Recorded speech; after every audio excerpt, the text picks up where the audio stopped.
welcome to the virtual groom room. My name is Jack, your host, and today I'm bringing you another shaving video. And my choice of soap today is going to be from Alexandria Grooming or Alexandria Fragrances, and this is Xeon. Xeon, I mean, frankly, it's a pretty damn complex scent. It's handcrafted in LA by, I think his name is Hani, of Alexandria Fragrances.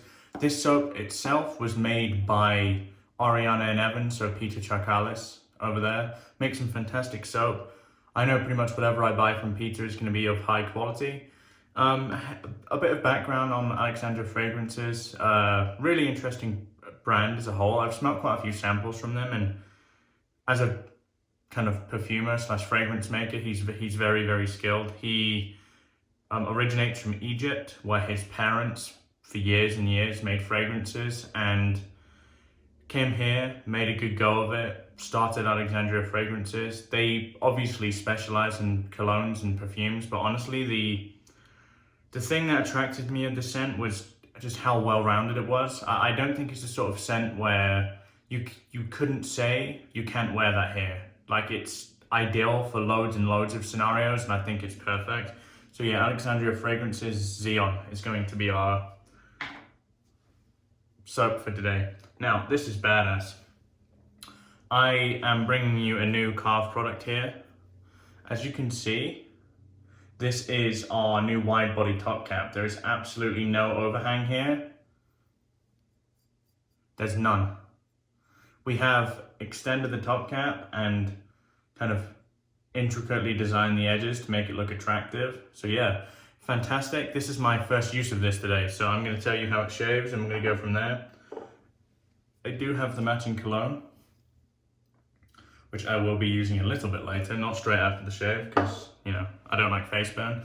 And our brush to lather up today, which has already been loaded, is our Declaration B6 in Autumn Glory. So let's get the face wet. I get the residual soap from the top of the soap on my face, and we'll get to lathering up.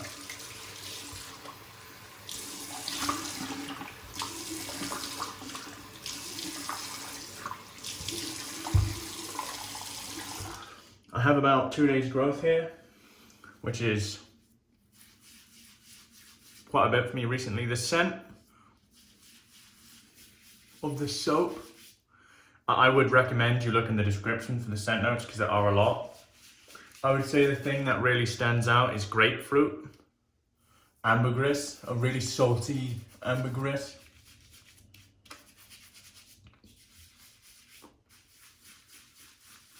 It creates a scent for me that's very, very fresh. Not quite aquatic. It's fresh, it's clean. And a very well-rounded scent, as I said, so. It's also made by A&E, so, I mean, fantastic scent maker, fantastic soap formulator. What can go wrong? Okay, let's get to lathering here. So in this video, I want to discuss a bit about how we get newbies into the hobby. I'm not a fan of that word, but it's applicable for this. How we get people starting out into this hobby, or not so much into this hobby, because I think in order to get new people in, we have to kind of differentiate it from a hobby. I think honestly what we need to do, there's a few things. I think the biggest thing we can preach is the fact that this is the eco-friendly way of approaching shaving, because it is. You know, you don't have loads of plastic, you're not throwing away loads of cartridges every year. What I wish is the artisans put their heads together. Man, this is good knot. What I wish is the artisans put their head together and figured out a way to get rid of plastics. Now, a lot of people will say, I have recyclable tubs. Yes, you have recyclable tubs, but at the same time, most places in the US, as far as I'm aware, don't support plastic recycling. So you can have recyclable tubs as much as you like. if a vast majority of places can't recycle them, then they're not very recyclable.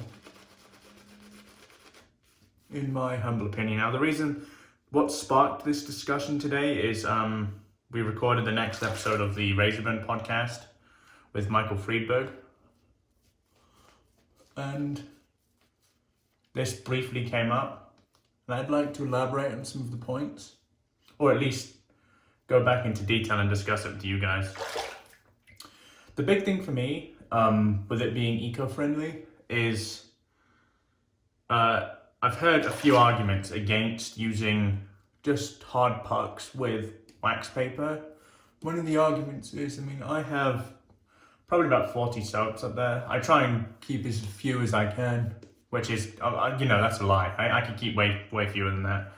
But I feel like if we're gonna transition to kind of like a non-soap puck method, I think we need to figure out a way to make storing these convenient, because what you don't really want, there's the sake of cardboard in a bathroom setting and that cardboard getting potentially destroyed with water. There's one thing.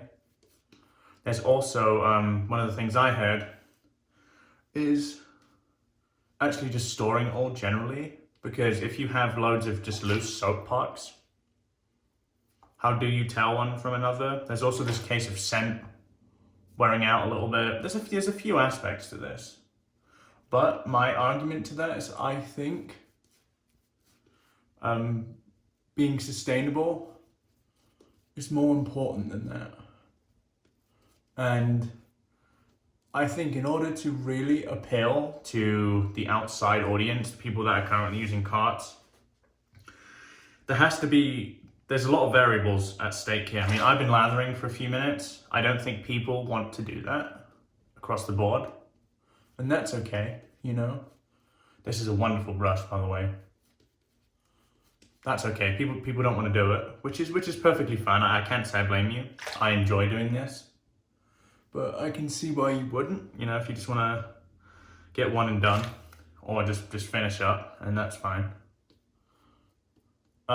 So what that needs to happen then is you would all know that There's a lot of variance when it comes to creating a lather with a soap.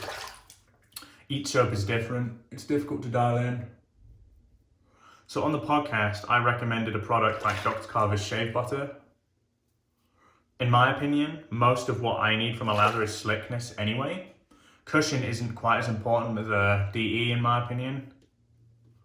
So if all I need is slickness, I can use something that is very slick and it'll work,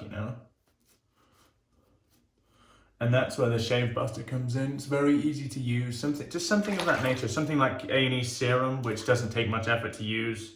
Gillette Pure doesn't take much effort to use. Just something that would be easy to lather up for beginners and get them on their way quickly. There's that. There's also the idea of... Now, I think a lot of what might scare people away is the learning curve, because there's a really big learning curve to shaving this way. It took me about 5 months to get okay technique, probably longer than that. And your technique isn't going to be incredible for a pretty damn long time. And frankly, I don't know if a lot of people want to stick around for that. My argument towards that is, if you're not getting good shave with carts, now if you are getting good shaves with carts, you don't need to change anything. I'm going back to the people that aren't getting good shaves with carts and they want to kind of get into this way of shaving. I completely understand why you... I've had some good shaves with carts in the last year or two. They're not bad products. They're just not very eco-friendly and they're very expensive. And yes, I know I'm going to get a lot of people saying, carts are bad products.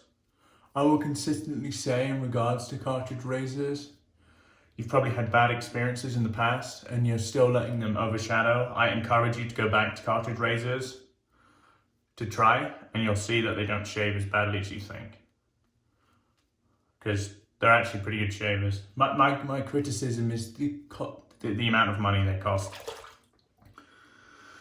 I mean, the fact that I think you only get a few good shaves from them as well. Kind of the same as a DE, but the thing is, a double-edged blade costs you, you know, as little as 10 cents. And I think that also needs to be taken into account. So it's cheaper. It is potentially more eco-friendly.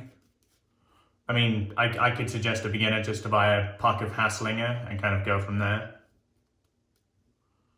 And that will be fine. That's a hard pack of soap with eco-friendly packaging. I think we're good here.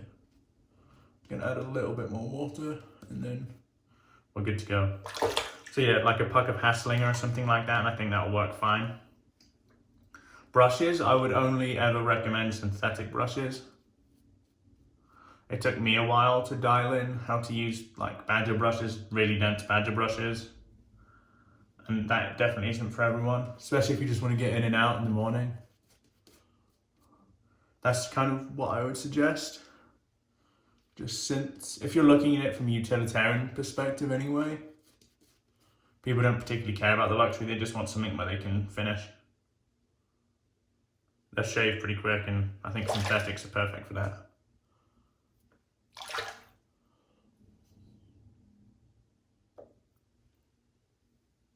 This is a fantastic brush. It really, really is. I think we're good.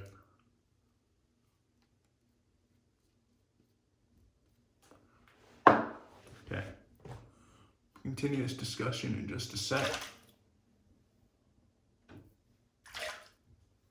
So, making some easier to lather soaps.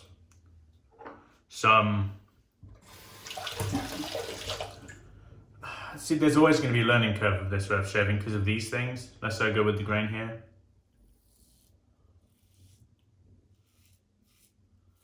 Exactly the same face fill. Just no blade tabs. So if you don't like blade tabs and you're in a Karve, this is coming out very, very soon.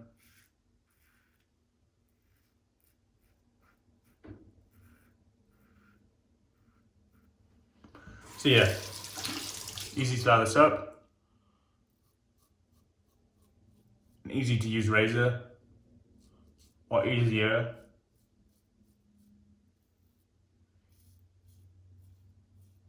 Because at the start you're probably going to be using something mild and still not getting great shaves.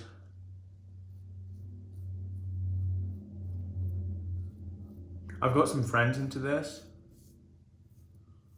And at first he was showing bits of science and patience. And I basically just said to him, you know, the work you put in will come back out. You just need to put in the time with it. And he stuck with it, and now he's getting some good shades. So I think that's important to mention.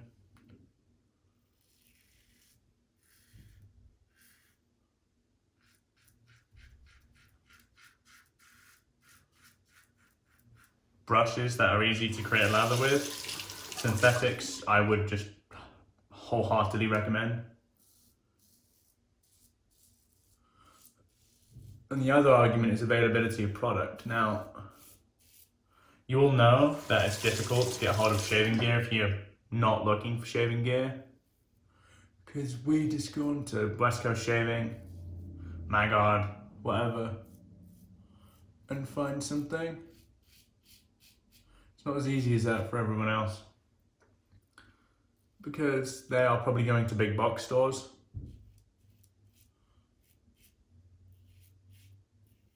And what's in big box stores? Parts. There's some better products in places like Target now. So you can get Bevel, which is a decent razor.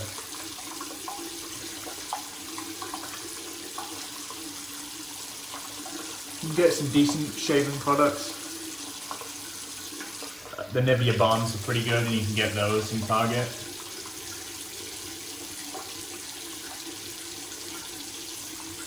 Nivea bombs, you can get the Gillette Pure, which is pretty good.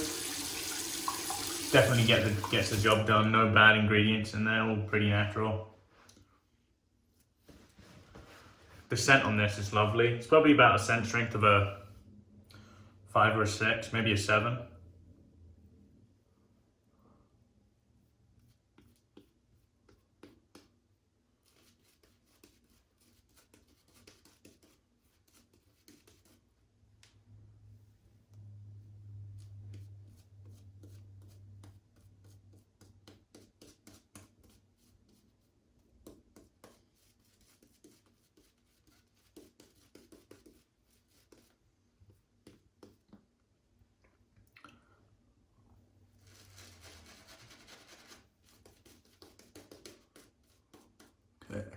I actually don't think I need to add any more water to this. We hydrated it really well the first time around.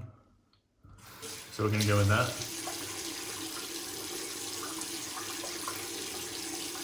Lovely scent.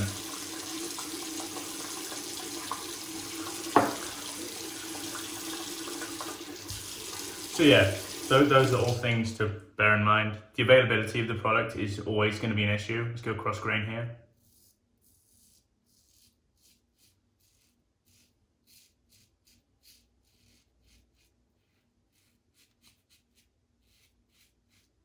Because people frankly don't know these things are still being made.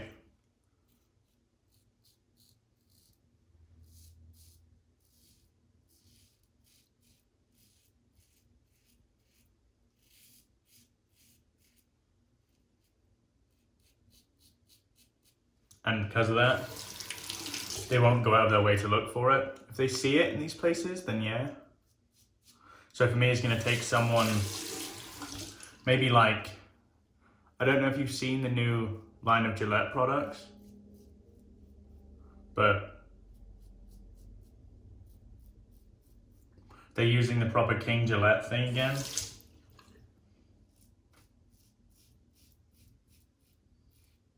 So that could be an example.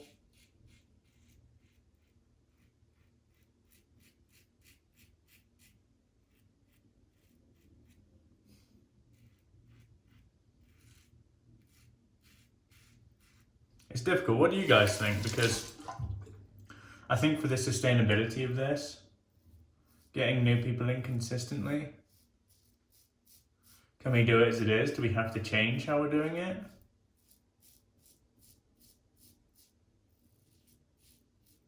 What do you think?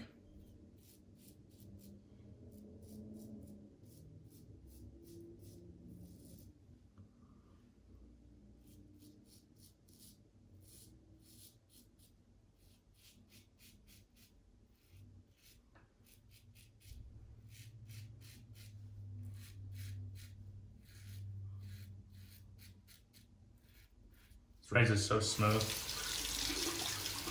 And to be honest, I'm not going to lie to you and say the blade tabs bothered me, because they just never did. But there are some people that really aren't a fan of the tabs, and we've addressed that for you.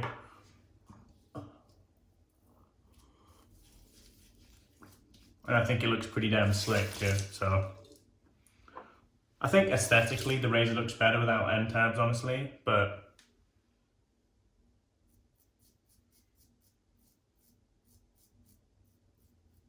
I've never caught myself with them, so there is that.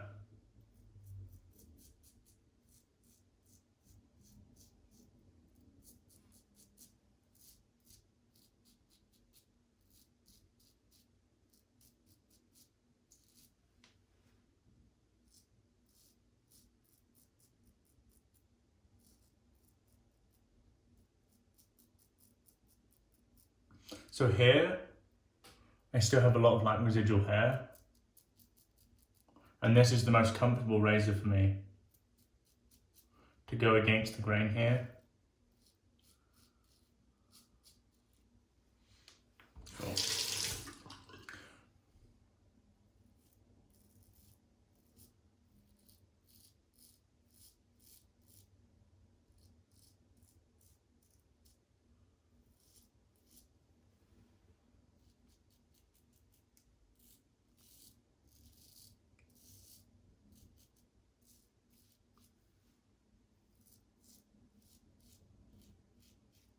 Cool, that's the shave today. This new top cap performed well. I mean, it's just a slight variation on the other one. So the shave is exactly the same. Very well hydrated lather in here. Scent's wonderful.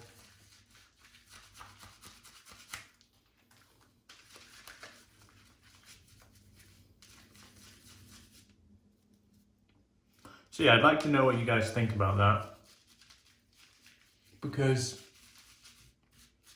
for me, it's an important topic. If you're going to be getting beginners into this, I think it makes it more sustainable.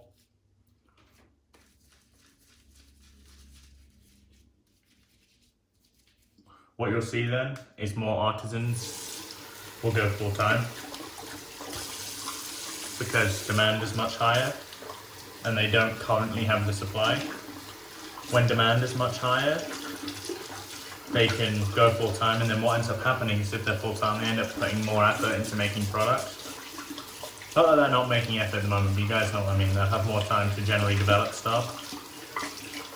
There's lots of aspects that even us hobbyists can really benefit with it getting bigger. Availability of product is another thing, so we don't have to go to Magards or West Coast Shaving. We can go to a local store and pick stuff up.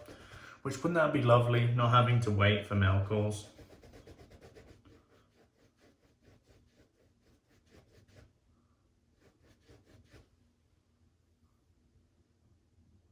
This is a lovely knot. This is a 28mm B6. I really like that knot. Okay, so I'll deal with the razor in just a second. Let's rinse off the face and we'll get into post here. I'm going to use a pretty cool post today.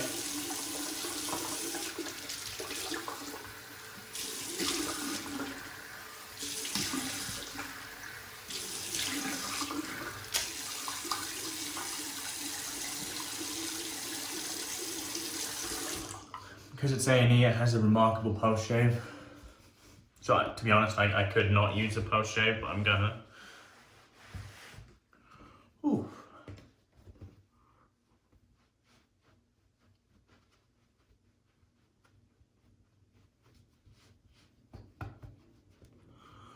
Okay. Post shave is wonderful. It's very silky is the way I would describe the A&E post shave. It's leaves your skin supple and it feels very hydrated. No weepers, no razor burn. So we're gonna go with something that's new to me and something I'm testing. This is Zingari's alcohol-free Splash 2. Now, she's done 3. One of them is lower viscosity, one of them is mid viscosity, and one of them is high viscosity. I'm using the mid one here today. Get a bit on here. It's like a milky white consistency. No scent. And for me, the lack of alcohol burn is nourishing. I can feel this is doing good for my skin. And she's told me that this stuff is packed with skin food. Like, you don't get, if she decides to release the alcohol free, you'll see quite how much skin food it has. It's crazy. But yeah, it's a remarkable shave. Let's do a recap of everything we used and I'll let you guys go. So our soap today was Alexandria Grooming Xeon, formulated by Alexandria Fragrances, and the soap was made by Ariana and Evans, one of my favorite soap making brands. Razor of choice was the new Widebody top cap on the stainless steel Christopher Bradley, and this was using a B plate. My brush is the beautiful Declaration B6 Jefferson Autumn Glory colorway here, really nice brush. And my post was the new, and I hope this is the one she comes out with because this is probably my favorite so far. This is Zingari's alcohol-free Splash 2. That's a great shave today, guys. If you're interested in any of the products I've shaved with today, the Widebody top cap is out very, very soon. The B6 is pretty unobtainium. You can get them on BSTs. The Xeon soap is currently out of stock, but I think they will probably stock some more. And yeah, the alcohol-free splash, I hope that's the one she releases. So a few plugs before we go. I have a 500 subscriber giveaway on this YouTube channel. Scroll down a couple of videos and you'll see that video. The entry is pretty simple. All you need to do is comment on the video and you're entered. I'm giving away about $100 worth of soaps and a brass Christopher Bradley razor for anyone that wants one. Secondly, check out the Razorburn podcast. We've just recorded an episode with Michael Friedberg that's going to be out in the next week. So follow that. We're on Spotify, Stitcher, Apple Podcasts. We're also on YouTube. I'll link the channel down below here. I'll also put the scent notes of this soap down below because they're pretty varied and quite interesting. So yeah, my name is Jack, your host from the Virtual Green Room. Whatever you are in the world, have a wonderful day. Goodbye for now.